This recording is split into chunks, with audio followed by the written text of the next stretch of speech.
యాదాద్రి భువనగిరి జిల్లా మా ఎమ్మెల్యే గారు బీర్లా ఎల్లయ్య గారు, మంత్రి గారు కోమటిరెడ్డి వెంకటరెడ్డి గారు మా గవర్నమెంట్ వచ్చినాక మంచి పథకాలు ఇచ్చింది. మంచి పథకాలు అన్నీ ఆకర్షణ గురించి మంచిగా పెట్టింది. కానీ కొన్నిట్లో విఫలం. ఎందుకంటే నేను చెప్పొద్దు కానీ చెప్పాలి తప్పలేదు. ఎందుకంటే నాయకులు గమనిస్తలే. ఊళ్ళల్లో రైతుకు ఎంత చేసినా తక్కువే. ఆ రైతుకే ఇప్పుడు కనీసం ఒక్కొక్క ఊర్లో 20-30 మంది ప్రైవేట్ బ్యాంకులలో లోన్ తీసుకున్నాడు. 5 ఎకరాలు ఆయన ఏం చేసిండు, ఇక్కడ ఏం చేస్తే ఈ బ్యాంకులలో 30,000 ఇస్తుంది. అక్కడైతే ₹1,00,000 ఇస్తానని చెప్పి ఆయన 5 లక్షలు తెచ్చుకుండు. 5 లక్షలు తెచ్చుకుని ఆయనకి ఇప్పుడు రుణమాఫీ కాలే.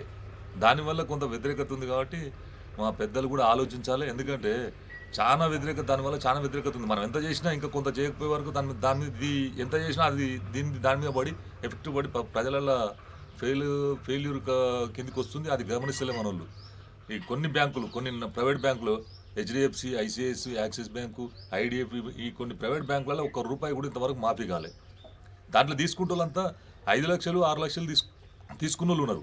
ఇప్పుడు కట్టమంటే ఎక్కడి నుంచి తెచ్చి కడతారు? ఆయన అట్లా ఒకసారి ఇయ్యదలుచుకుంటే అందరికీ, రైతులందరికీ, లేకుంటే లేదా కట్ ఆఫ్ అని చెప్పి ఈ 5 ఎకరాల వరకు ఇస్తాం, లేకుంటే తద్దమూలకి ఇయ్యమని చెప్పి అట్లనే చెప్తే కొంచెం సంతోషపడతారు. చాలామంది దానివల్ల ఇబ్బంది ఏర్పడుతుంది. ఈ ఇండ్లు కూడా త్వరగా ఇస్తే రేపు రాబోయే ఎలక్షన్లో కూడా కొద్దిగా మనకు దానివల్ల గవర్నమెంట్కు మంచి పేరు వస్తుంది. ఈ పింఛన్లు అంటే ఒక్కసారి పెంచకపోతే ఆర్థిక ఇబ్బందులు ఉన్నాయి. కాబట్టి ఒక్కసారి పెంచకుండా సంవత్సరానికి ఒక ₹500 లెక్కమడి వాళ్ళు పెంచుకుంటూ వస్తే అట్లా కూడా సంతోషపడతారు. దానివల్ల ఒక్కసారి పెంచి ఆర్థిక భారం రాష్ట్రం మీద పడతానని అనుకుంటే 500 పెంచుర్రి. అట్లా పెంచుడు కూడా మంచిది అవుతుంది. కానీ ఒకటేసారి పెంచితే మాత్రం మళ్ళీ ఆర్థిక ఇబ్బందులు ఏర్పడతాయి. ఇవన్నీ కొన్ని పథకాలు కూడా చేయలేకపోతారు. కాబట్టి దయచేసి పెద్దలు, ముఖ్యమంత్రి గారైనా మినిస్టర్లైనా ఆలోచించి దీన్ని మన కాంగ్రెస్ పార్టీకి ఉపయోగపడ్డట్టు చేయాల్సిందిగా కోరుచున్నాం. సార్, ఇప్పుడు ఉచిత బస్సు కూడా చాలామంది మహిళలు దాన్ని తిరస్కరిస్తున్నారు సార్. ఎంతసేపు ఉన్న ఉద్యోగస్తులకే ఉపయోగపడుతుంది, పేదలకు ఉపయోగపడుతుంది అంటున్నారు సార్. ఈ ఉచిత బస్సులో మార్పులు చేర్పులు ఏముంటాయా? మార్పులు అంటే ఇక ఫస్ట్ హామీ ఇచ్చారు కాబట్టి హామీ ప్రకారం చేసుకుంటూ పోతున్నారు. కానీ కాకపోతే ఏంటంటే కొద్దిగా ఇప్పుడు మన జిల్లా స్థాయి వరకు పెట్టి తతిమది ఛార్జ్ తీసుకుంటే అయిపోగానే సరిగా హామీ ఇచ్చారు. ముఖ్యమంత్రి గారు హామీ ఇచ్చారు కాబట్టి అప్పుడు హామీ ప్రకారం చేసుకుంటూ పోతున్నారు. సరిగా వాళ్ళు ఉద్యోగస్తులా ఎవరా అనేది వాళ్ళు కూడా ఓటు ఉంది కాబట్టి ఆ ఓటు మన అందరికి కావాలి కాబట్టి అప్పుడు హామీ ఇచ్చారు. దాని హామీ ప్రకారం ఇప్పుడు వెళ్తున్నారు. సార్, ఈ రోజుకు ప్రమాణ స్వీకారం చేసి ముఖ్యమంత్రి గారు అంటే అధికారంలోకి వచ్చి 1 ఇయర్ అవుతుంది సార్. 1 ఇయర్లో మీరు ఎలాంటి అభివృద్ధి చేశారు, ప్రజలు ఎలాంటి మెప్పు పొందుతున్నారు సార్? ఇప్పటి వరకు అయితే ఈ గ్యారంటీలు, ఈ ఉచిత కరెంటు, ఉచిత బస్సు ఇవేమని వేరే అయితే ఇంకా అభివృద్ధి అయితే ఇంతవరకు రాలి. కొన్ని సీసీ రోడ్లు వచ్చినాయి. ఇంకా కూడా మా గ్రామంలో డ్రైనేజ్ వ్యవస్థ అధ్వానంగా ఉంది. ఆ డ్రైనేజ్ వ్యవస్థతో చాలా ప్రాబ్లం ఉంది. ఆ డ్రైనేజ్ వ్యవస్థ మేము పూర్తి చేసుకోవాలంటే ఇక సంవత్సరం వరకు ఇవే అప్పులు అవి ఆలోచనలు ఉన్నట్టున్నాయి. కానీ ఇప్పటి నుంచే మనం మరి నిధులు వస్తే మరి కొత్త గ్రామ పంచాయతీలు ఏర్పడితే దానివల్ల ఉపయోగం జరుగుతుందని మేము అనుకుంటున్నాం. సార్, ఇక్కడ మాజీ ఎమ్మెల్యే గొంగిడి సునీత ఓడిపోవడానికి గల ప్రధాన రీజన్ ఏంటి సార్?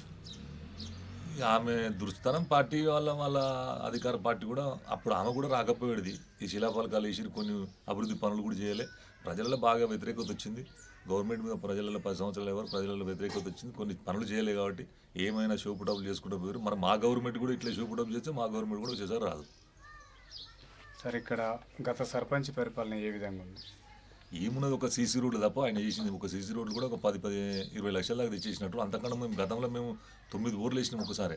వాటర్ ప్రాబ్లం ఉండొద్దని మేము ఆలోచించింది. అంటే ముఖ్యంగా ఈ డ్రైనేజీ, వాటరు, ఈ 3 ఆలోచించినాం. 3 కూడా ఒక డ్రైనేజీలో మేము చేయలేకపోయినాం. కానీ వాటర్ అయితే ఒక్కసారి 9 బోర్లు వేసినాం సొంత పైసలు పెట్టి గ్రామాన్ని. ఇక అదే వాటర్ ఇప్పటికి కూడా మేము తాగేదైనా ఏదైనా అదే వాటర్తో తాగుతున్నాం. మాకు గోదావరి వాటర్ కూడా ఏమి వస్తలేదు. మిషన్ భగీరథ వాటర్ కూడా ఏమో ఆ వాటర్తోనే మేము ఈ ఊళ్ళో ఇప్పటివరకు అయితే. మరి మొన్న మినిస్టర్ గారు 210 కోట్లు పెట్టి నీళ్లు మొత్తం మా ఆలేరు, భువనగిరికి నీళ్లు డైరెక్ట్ పంపింగ్ మలన సాగర్ నుంచే కొంచెం చేస్తా అని చెప్పారు. మరి దానివల్ల మాకు కూడా లాభం జరగవచ్చు. సరే, ఈసారి మీరు సర్పంచ్గా చేసే ఆలోచనలు ఏమైనా ఉన్నాయా మీ పార్టీ తరఫున? ఇక పార్టీ ఎవరికి ఇస్తే వాళ్ళకి. పార్టీ అంటే ఇక మరి పార్టీ అధిష్టానం ఎవరు నిర్ణయిస్తుందో దాన్ని బట్టి ఆలోచన. సరే, తెలియదు. ఈ విలేజ్లో బెల్ట్ షాపులు విపరీతంగా పెరిగిపోయినాయి సార్. గత ప్రభుత్వం నుంచి అట్లా ఉన్నాయి. ఆ నిర్మూలన కోసం మీరు ఏమన్నా ప్రయత్నం చేస్తున్నారు?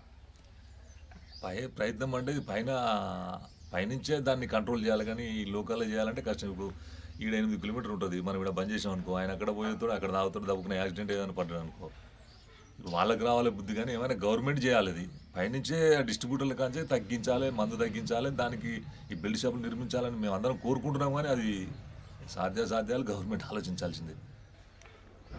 సార్ ఇప్పుడు ఎన్నికలు వస్తున్నాయి సార్, ఎన్నికలు వస్తున్నాయి, ఓటర్లకు ఏం చెప్తారు సార్? ఇప్పుడు ఒక ఓటు 1000 రూపాయలకు ఇట్లా అమ్ముడు పోతున్నారు సార్. ఈ ఆదాలో చైతన్యం తీసుకురావడం కోసం మీరు ఎలాంటి ప్రయత్నం చేస్తున్నారు?